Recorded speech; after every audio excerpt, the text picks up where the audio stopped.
Welcome, everyone. Thank you for joining us. I'm Rachel from Innate Motion, and I'm thrilled to have you here for our webinar, The Human Take on Sustainable Business. At Innate Motion, we believe that successful business sustainability isn't just about compliance or policies, it's really about engaging people in a shared purpose. So to create real lasting change, people need to feel connected to the cause. They need to believe in the impact that they can have and also take pride in contributing to something bigger than themselves. And without this human dimension, sustainability is more of a task or a box to be ticked rather than a movement. So today we will explore how to unlock human energy and embed sustainability into the way businesses operate, think, and create value for the world and for people and the planet.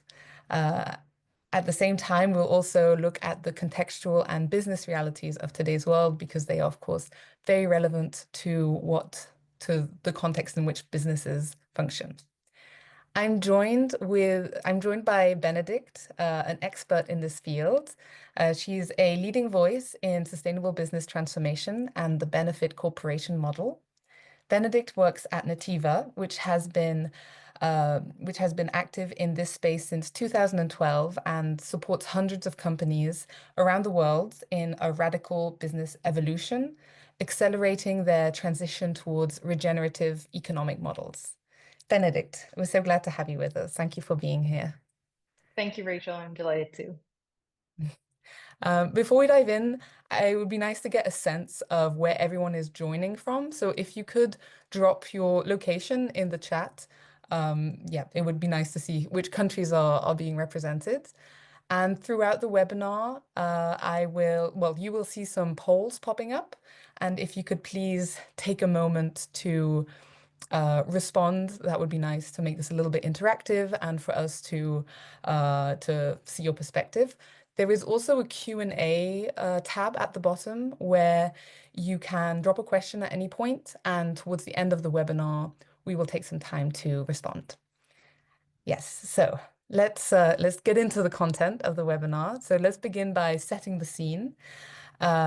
Businesses today operate in a very polarized global context when it comes to sustainability. So we see very different regional commitments, and we've also been witnessing a political shift in the US. And so on a global scale, some regions are pulling back when it comes to sustainability initiatives, while others continue to move forward. So Bénédicte, I was wondering if you could unpack this global landscape for us and what are the key movements and tensions that are shaping how businesses approach sustainability today? Yeah, I think that it's great that we're starting this conversation with this global context. Obviously, we're not going to cover everything, but especially since the Trump administration has come into force, I think there's been a lot of conversation, at least, in our space with regards to sustainability and what that means for our topic. So I'd break it down to kind of three geographies. So one is, of course, the US, and we've seen that, when Trump came into office, actually on the front line, right behind him were Musk and, Bezos and, all the kind of the big techs and the richest men in the US. They weren't ministers. So the way Trump is taking on, his, administration is definitely with a very clear stance at his approach to the economy and politics. And we've seen as well, obviously, in all the acts that he signed, that again, like a few years back, he is definitely not kind of blowing our wind and supporting us on the sustainability agenda. Clearly, not avoiding any obvious trends that we can see from either an environmental or a social point of view. So it is definitely a risk in a way, and it's putting a wave of doubts on the relevance of this topic for business policymakers, for many different actors of the economy. And I think that's a clear call to action for who's on the other side as well. And he's definitely kind of, I think the US has definitely a big influence, soft power in a way to That is not always real, but that is always that narrative does influence the field. So that's a bit kind of the very kind of recent kind of context coming from that side of the world. But talking with different countries and different economies, I think there are two other areas very different geographically, but that have a very different approach. And I'm talking here about China and also certain countries in the Middle East, such as Saudi or the UAE, where in these geographies you have a clear alignment on government or the weight that the government has on defining the economy and what are the priorities for these geographies. And these are countries that have taken a clear position on saying that there is business for them to take with respect to sustainability. So China is clearly leading the way in terms of electrification and innovation, all the automotive sector, but not only. So that's the weight they will have as well in terms of geopolitics for the rest of the world. But for them, it's a real economic opportunity of innovation and growth. Same goes for the UAE, which is investing massively in sustainability and sports, Saudi as well, as they shift, or they kind of mitigate the risk of potentially a shift in the global economy with respect to oil and gas. Then the EU, where I'm talking from, and many of us I see are connecting from, is, I would say, especially in the latest weeks, is forced by exogenous forces as well, is needing to get its act together in a way and having a clear identity, clear position on what's its role in the world, not to be eaten up by other greater forces. And sustainability in that, I think, plays an interesting role because for the ones that are a bit kind of hooked up on sustainability and the evolution of the regulatory landscape in the EU, which the EU, again, has been leading the way in terms of regulation on that topic. But there's a recent document that came out of the European Commission called the Omnibus, which touches upon a few of those regulations. And that's really generated from the fact that the EU has merged two key departments. One is climate, and the other one is competitiveness of the EU. So therefore, merging the economy and how do we create value in the EU through our businesses, integrating fully sustainability. And I think there's something really very much debated in the EU right now, what that will mean, but very interesting because we're looking for scalability. And in a way, I think also giving a nod to the legacy that this continent has been creating with all the small businesses, the family businesses that are scattered around, that are really the identity of this economy. Some of them have become large multinationals, but we're small businesses. And I think it allows us, because this webinar is about a human take on sustainability, I think it allows us to leash back on, reattach to those core values that made our continent flourish in time, and see how we can modernize that view in a very competitive way to really firm up our identity in the global landscape. Wow, that's really interesting. A couple of things came to mind while you were talking. First of all, I like the fact that, well, you giving a global perspective reminds me of the fact that it isn't just a US Europe dichotomy, which I think often is presented that way as the two extremes when it comes to their approach to sustainability. And there are other world powers that could, in fact, be taking the lead. And therefore, yeah, the EU, it's very relevant to, if they want to leverage sustainability as a competitive advantage, it's not just versus the US, it's versus everywhere else. Yeah, for sure. And then when you were, yeah, describing the situation in the US, it made me think of what I had mentioned at the beginning about compliance and going beyond compliance. Because if for companies in that context, compliance will no longer be the driving force when it comes to sustainable change. There needs to be another incentive. Yes, we'd like to do a quick poll and give the voice to the audience. It should appear on your screen. And basically, we want to ask, how would you rate your organization's response to sustainability trends?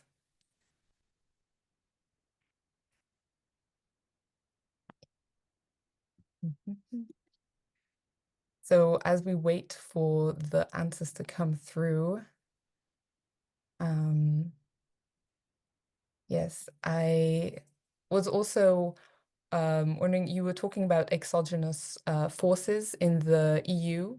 Besides the political shifts in the US, what would you say are some of the main changes in recent times?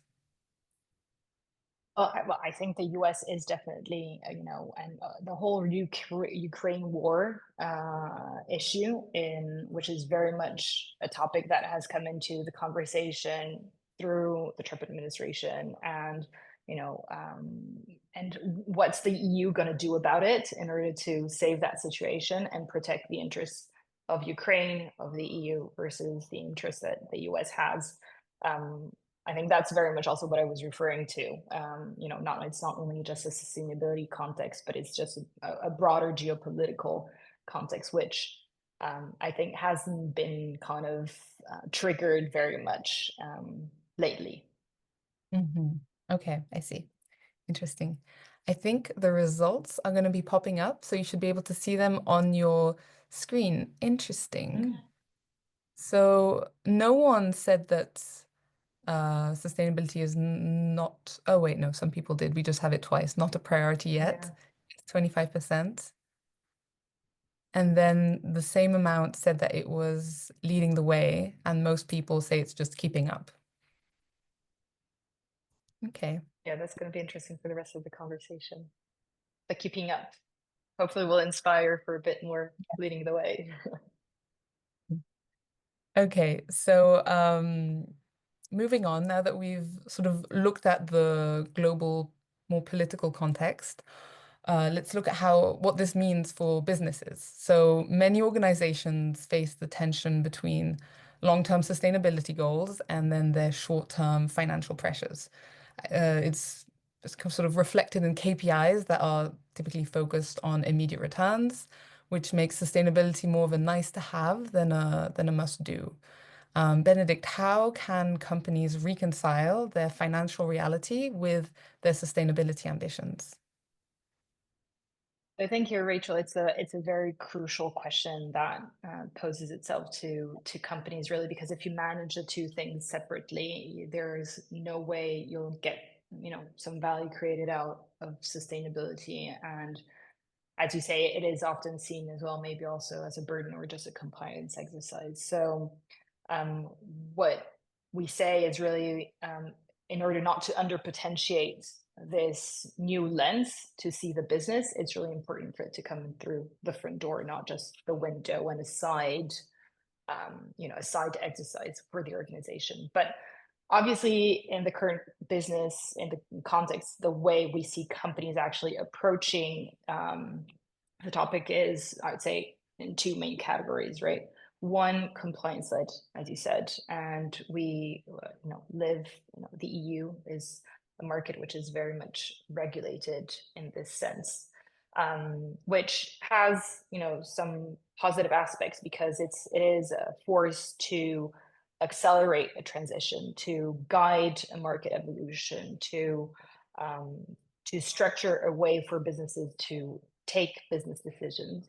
But it's not the only way, because in the way, if you're missing what, again, the whole purpose of this conversation is about, is the human take on sustainability. So the belief of why am I actually doing this? And it's very interesting in the latest CSRD double materiality taxonomy regulations that have come through at the EU level. These type of exercises have come of sustainability compliance have led on CFOs labs and in their departments, whilst they've been usually responsible for financial reporting, and less on sustainability conversations, which were more in a sustainability office. So it's a good thing because it's forcing a side of the business that has not really taken into consideration these elements yet to do so. But I think it's still it's a trigger that takes on a new journey for them. The other category is more for companies that are kind of self-defining their frameworks. There are so many best practices or other frameworks that exist on the market to be able to accompany an evolution of an organization or to set up the organization in a certain way. And here you said that, at the beginning, also NATIVA is very much an expert also on benefit corporation. I think that's definitely a very potent tool. Or many of you will know also B Corp, and there are new ISOs as well. They're in the making. But just to spend maybe a couple of words on benefit corporation, because I'm sure we can talk a bit further. There are great insights on this model. What the benefit corporation model does, it first of all, it exists in certain countries where the law exists. There's a jurisdiction that frames this type of governance model for regeneration, for sustainability.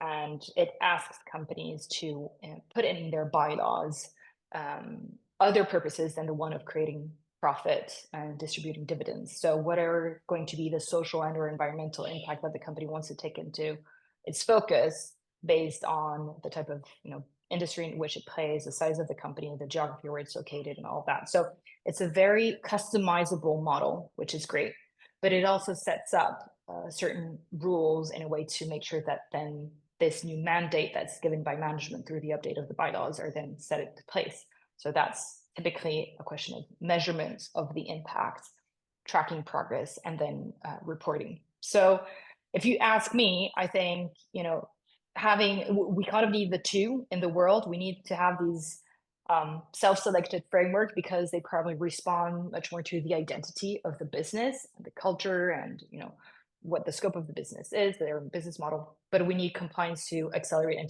to kind of have that little, again, exogenous nudge, right? That helps to make sure we get to where we need to. Very interesting. And these benefit corporation models and similar models, are they available, accessible all over the world? Because it sounds like they need to be enshrined in law. Yeah. So there are many countries in the world that have this model. It all started in the US, actually in Maryland, and now the US has 38 states. So despite the fact that, again, we at a federal level, we have a Trump administration that goes in one direction, there are these federal laws that exist still today. Let's see if they are maintained. But in 38 states, you have many countries in South America as well, such as Peru, Colombia, Ecuador, that have law. In the EU, Italy, and France, Rwanda, in Africa. But despite these countries, there are a lot of countries as well that have project laws. So like the Netherlands, Brazil, the UK, Spain is very close to acting upon it. So it's a very diffuse model. But what we say also in NATIVA is that these are models that have demonstrated their performance and their achieving a result. You can also act as a benefit corporation. You don't need to have a law that tells you how to apply it because we have so many examples already existing. That segues very well into my next question, which is your experience with NATIVA, having worked with many organizations and measuring the impact of their sustainability practices. How does sustainability relate to business profitability and employee engagement? Yeah. So, for us as well, and a bit like the EU stance, if sustainability doesn't drive positive innovation and value creation for the company, then we do miss a bit the point. So, it's how do you answer to that overall equation of creating more economic, social, environmental value in output than the ones that you have an input for the organization. So, actually, we were also asking ourselves the question is that, for example, the benefit corporation model, is that actually really supporting economic KPIs in addition to focusing the company's social and environmental, efforts, and therefore thriving for impact in these topics. And we did a research last year with some key research partners and on the almost 4,000 benefit corporations that there are in Italy, comparing them to non-benefit corporation still in the Italian market over 3 financial years, 2019 to 2022. And it's extremely clear, that what the results are. And benefit corporations do perform better versus non-benefit corporation. You have it in terms of revenues, like plus 38.7% across these 3 years, versus non-benefit corporation, which are only at plus 18. Same trend goes for the EBITDA margin. You can see these are companies that are clearly more international, clearly more innovative because they have around plus 8 percentage points additional patents registered. But it's also, so these are like more traditional KPIs, but you also see that they, in terms of the value redistributed to employees in terms of salaries or benefits, all of that is clearly higher as well on benefit corporations. So I think these data points kind of demonstrate that if you do it well in a way, it creates value. So that kind of you reach that dual impact, but also on a more qualitative basis as well. Talking to CEOs, and the value that they see in these models is that it allows to ensure that maybe a more traditional approach to their strategy, which is very economic and top line or bottom line based on the business kind of focused, relates much more if you put in social or environmental or environmental impact into it, because then you translate that strategy into real life values that connect with people. It's something that becomes very tangible, especially in these organizations where you have a wide array of different profiles. You don't have only office people, but you have people working, in manufacturing sites or in agriculture, or you have your whole, client or supply chain to engage on. So that's the power, yeah, of it. Fantastic. Before we move on, I'd like to quickly ask another question to the audience. What is the biggest challenge your company faces when trying to integrate sustainability into their business metrics? Oh, actually, it's not a poll, sorry. It's if you could just answer in the chat and then we will see some of your answers. That would be interesting. But I think what you just said, Benedict, that the first point on um, the data that you've collected, it's so crucial because it really debunks the misconception that abiding by sustainability regulation or yeah, trying to move forward in a greener direction is a burden, and Mm. that a company's operation to be sustainable can actually be framed positively. I think that is quite groundbreaking because it makes the business case for sustainability. And then on the second point that you said with people's values, it reminds me very strongly of an experience I had working with clients where the company on a large scale did not have sustainability embedded into its operations, but when it came to talking to all the individual people, everybody cared about sustainability, but it wasn't translated into their work because they had other priorities. And so they would leave that Mm. value at the door when they came to work. Yeah, so what you're saying is very interesting. Let's have a little look at the chat. So Marcella says that since we are a fully remote company, it can be difficult to find solid KPIs to measure to ensure that we're improving. Yeah. Um, that is definitely true. I think it's very hard to have a sense of yeah, the carbon footprint of our operations.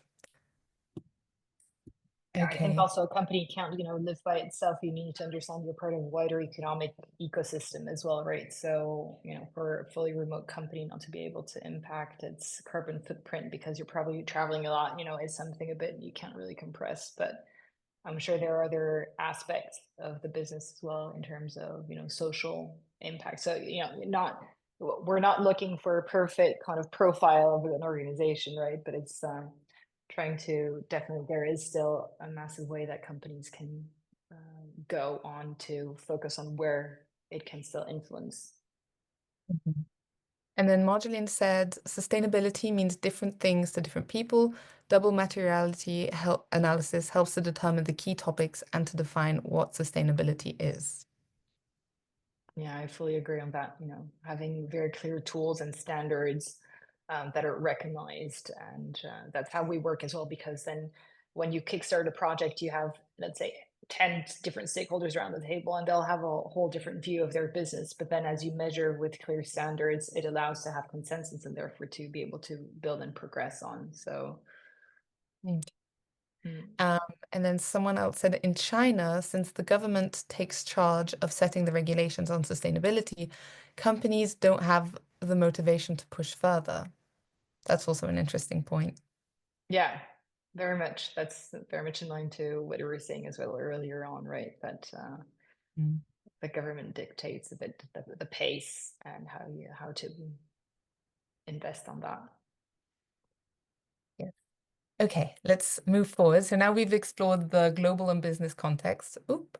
Sorry, there's one more input, which I'll quickly say. So, Nick says, my experience of large consumer brands is that many remain compliance focused. CMO are not truly embracing the sustainability opportunity and the net promoter score opportunity that sustainability leadership can generate. What's your view on CMO engagement, Benedict? Hmm. Well, that's a very interesting one because actually we see that in NATIVA too, so much that we've actually launched over just 6 months ago a creative agency, a comms agency within NATIVA, because we see that there is lack of engagement, understanding of the value creation, and how to communicate, how to transfer that experience and that evolution journey into something that can be pushed through to the end consumer, but also all the different stakeholders of an organization. So it's something we're really investing on because traditional, maybe media companies are not really kind of yet wired up in order to reinvent the language of communication in order to do that step change to transfer that value that is driven internally by sustainability evolution to the end mile, basically. So I agree on that challenge. And some companies that go through the B Corp certification, for example, that's the value that they see for their consumer because you then have a certification logo that you can leverage on. But it needs to go broader than that, and I guess it needs to be a vehicle to transferring those company values to the end consumer. And that's an innovation space for that, for CMOs for sure. Great. So now we will in fact focus on this area, on the opportunity side of sustainability and how companies can make sustainability a competitive advantage. So going beyond hitting targets and really embedding it into their purpose and the shared identity of the employees, consumers, and stakeholders. So Benedict, how can businesses go beyond checklists and bring sustainability into their core purpose and identity? So here you use the word which is purpose, and which is really crucial at this stage. Again, maybe some side of the business can think, having a purpose can be a bit fluffy. It's an exercise that, is not clear cut as a strategy and a KPI, but actually it's really important because it's a human interpretation of these elements. So it allows to connect the humans within, the company present today, the ones that were in the past. Obviously, there's a legacy of that, but influencing as well the new people that will come into the organization to be able to leech on what the strategy means in a wider sense. I like to say that it's a bit defining their playground, right? Because a strategy can anticipate where the company needs to focus, set objectives for that, but it will never really, in a whole VUCA environment, it'll never really grasp all the situations that we can't predict everything. So in a way, having a purpose and therefore connecting to the individual's values, again, human interpretation, allows to give a rounder scope, I guess, of everybody's purpose and why they're in this organization, why this organization exists, and therefore give a bit of a margin for innovation, for people to express their day-to-day job, do what they need to do, hit those targets, but also explore. And I think that's where we create competitiveness, and that's where we create value, by having that kind of bit of space to breathe and and freedom. So it's a really important exercise in order to be able to take out the most potential, I think, of a sustainability integrated strategy for an organization. Amazing. And how can companies foster a sense of pride and belonging when it comes to sustainability initiatives and really driving engagement and this competitive edge? Yeah, so I think it connects a bit to what we were saying also with Nick's question in a way. But just to before that, I think we're all human beings, so we kind of need to have a little carrot, and we need to be nourished as we go along the way. So, communication is important and celebrating the collaborative work. So, reaching different milestones. And, we were talking about compliance, we were talking about reporting, we're talking about certifications. These are actually interesting triggers in order to say, yes, together we've set a purpose, we've set a strategy, and actually we've reached that milestone. And that becomes moments of, where you pause, you celebrate, you reconnect as a group, and it gives you the energy to go further. So I think these are important things to do. So the internal communication, culture, nourishment is really fundamental. And I would actually even say, these are your most important stakeholders to be able to get to that competitive edge, rather than straight away saying, okay, great, I have my strategy, I have my targets, I've done my reporting, I have my purpose. Let's communicate it, on any type of packaging, any type of website, etc. I think that comes afterwards. If I were to have a recommendation, is take your time to engage people and to really make sure that they're very much locked in, in a way, in a good sense of it, of the locked in, rather than going externally. That comes in the second wave. That's interesting. Yeah, I think often the discourse around sustainability is dominated by fears. So it's quite, it's lovely what you're saying of basically the importance of nurturing positive emotions around sustainability and fostering that joy around celebration and yeah, feeling like you're actually moving forward and achieving something. Yeah. I think you're always, as a business, always a bit rushed to externalize what you're doing. But I think taking that little extra time to make sure you do things in a certain way internally will give you much more length outside, much more depth as well, and much more impact. So it's trying to manage that kind of, I know that more traditional kind of pressure that we have on a business, and kind of um, extracting all the value that you can of an action that you put into place. It's certainly normal, but I think there's a little balancing act that can bring you a long way. And do you have a real world example of a company that successfully integrated sustainability into its identity and created tangible business and societal value? Yeah, so on that one, I would kind of say, in an ideal, like if I take the pure aspect of your question, I would say no, because I think there is no company out there that is really fully sustainable and that has fully got it into its core. I mean, yes, you might have, I would say, probably nonprofit, organization, association, cooperatives, all of these type of formats, but in a more kind of private sector model, maybe less of. I think there are two different kind of groups of companies here again that are interesting. Obviously, you have many startups, and there's the whole clean tech, green tech, and that new green economy that is kind of seeing so many startups being born, supporting from a software point of view, the transition, in the healthcare sector, so much innovation is coming through. What's really interesting with these companies is that definitely they have it in their core, right? Because their business model is on driving impacts. I think the point of attention on these companies for sure is just make sure your operations are as, have the same lens as your business model, and make sure that you're as lean and as aware in a way, on that point, having seen a few of them. For maybe larger organizations that are transitioning to having sustainability more ingrained, there's a lot of amazing initiatives, and we work with so many companies. And I mean, the market, there are so many great companies in the market, and I think the B Corp movement has a lot of them as well. But if you see Patagonia, of course, Danone, Opella, which is Sanofi Consumer Healthcare's arm.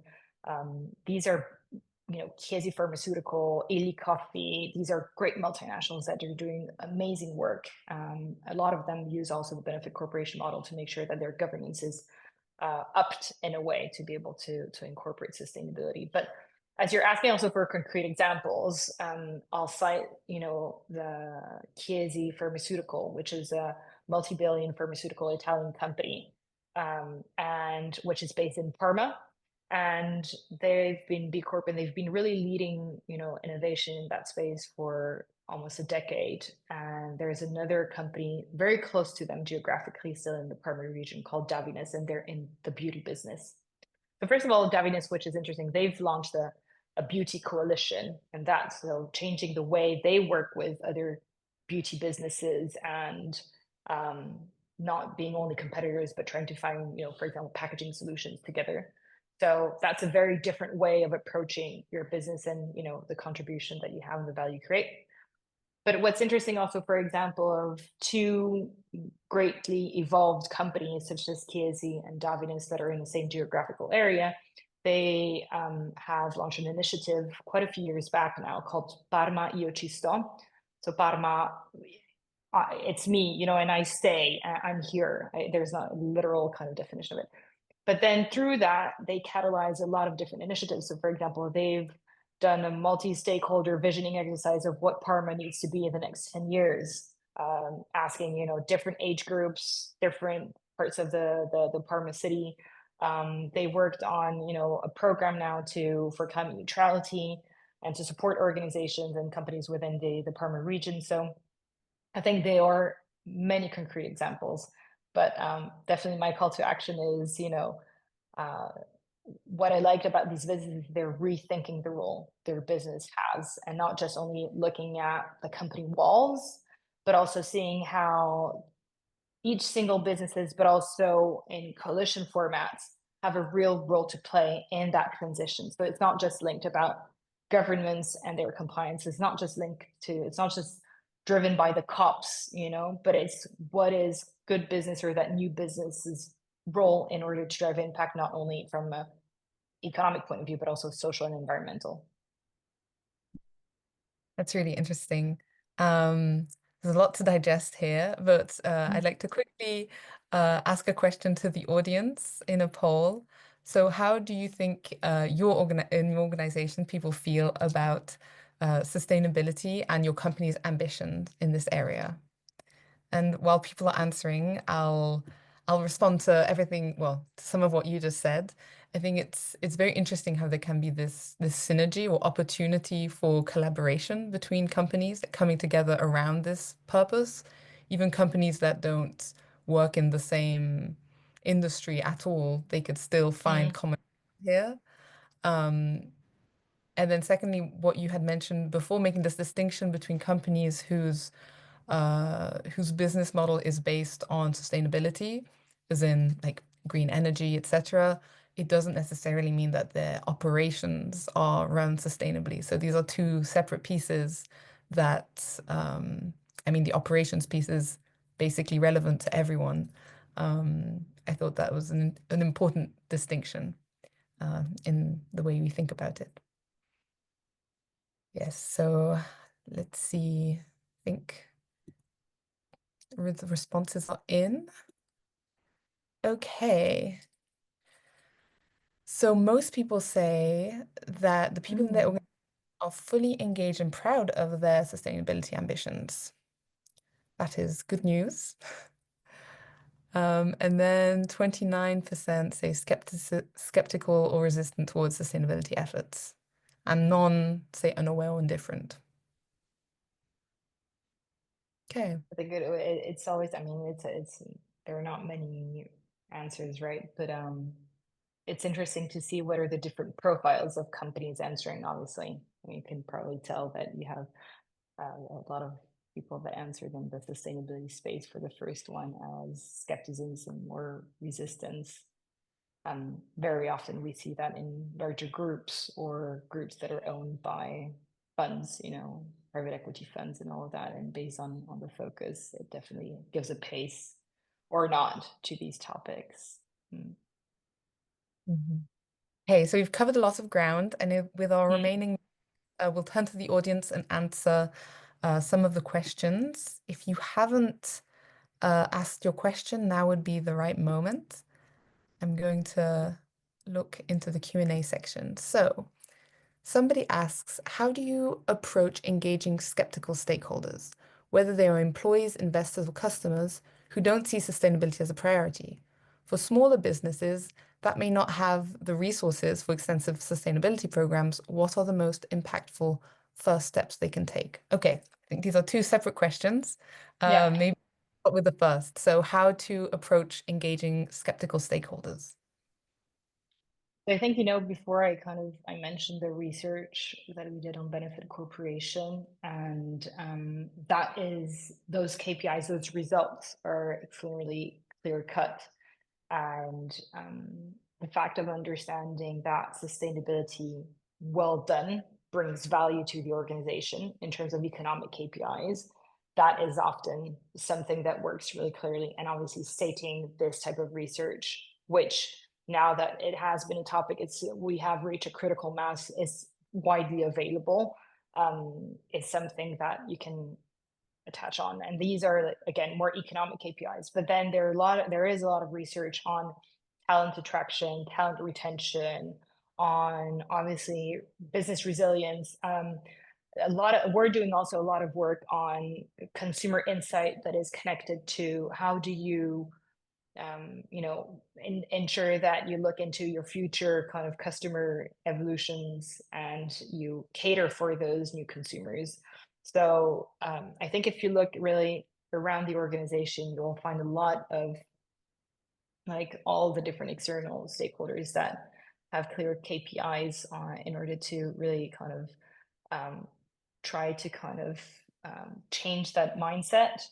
The evolution of impact investing as well, sustainability linked bonds, access to public finances as well. These are all kind of aspects as well. I've seen so many organizations, for example, investing into innovation from manufacturing standpoint or upgrading their facilities and changing their energy sources, all funded by the public sector. So yeah, we can. There are a lot of very objective things that maybe speaks that language of those skeptics, and which is not just an ideological aspect of the planet is burning and we need to do something about it. So we can find a narrative which is very different, and usually that speaks their language. Yeah. And then the next question that they had was for smaller businesses that may not have the resources, what's the most impactful first steps they can take? Yeah. So I'd say the first step they can take is probably, I would say, looking on internally. And I'd say that aspect that I was talking about, purpose and reconnecting to values. Because again, you might not have the time to set up a very solid strategy, nor, as somebody I think was saying, you were saying like you're in business as usual, right? So it's very difficult for you and we've all been trained on saying, okay, I need to calculate my cost of goods or my EBITDA, or we all know we know how to manage that in our business decisions. To shift and say, yes, but what's the social impact of the decision of taking that textile versus another one is difficult. And if you're not trained or if you don't have guidance, then it's hard to do. So I think, however, working on a purpose, again, that human aspect of what's the role of that organization in the world beyond just the economic objective, can already put a bit of a frame which is not as strict, but which guides people within the organization. So if I were a small organization, I would probably start with that. And then from that, you can sophisticate also the rest, right? Then you can say, okay, what does that mean in terms of KPIs? What does that mean in terms of, for the different departments? How do I put that into the objectives of the company? Then I start measuring it. But start with the soft aspect, I would say. Okay. We could go on, but unfortunately, our time has come to an end. Yeah, Um, Thank you so much for joining me, Benedict, and also it was a pleasure. thank you to the audience and to everyone behind the webinar today. We hope you got some insight and a fresh perspective on how sustainability can be also a business driver as well as a human movement. If you do have some remaining questions, which I see some people do in the Q&A, sorry we didn't get around to answering them, you can connect with us here, and we will be happy to chat with you. And yeah, so in conclusion, sustainability is really about more than just policies. It's about people, purpose, and creating a legacy that we're proud of. And you can watch out for our post-webinar recap, and we will see you next time. Thank you so much. Thank you so much, everyone. Have a great day. Great day. Bye. Bye.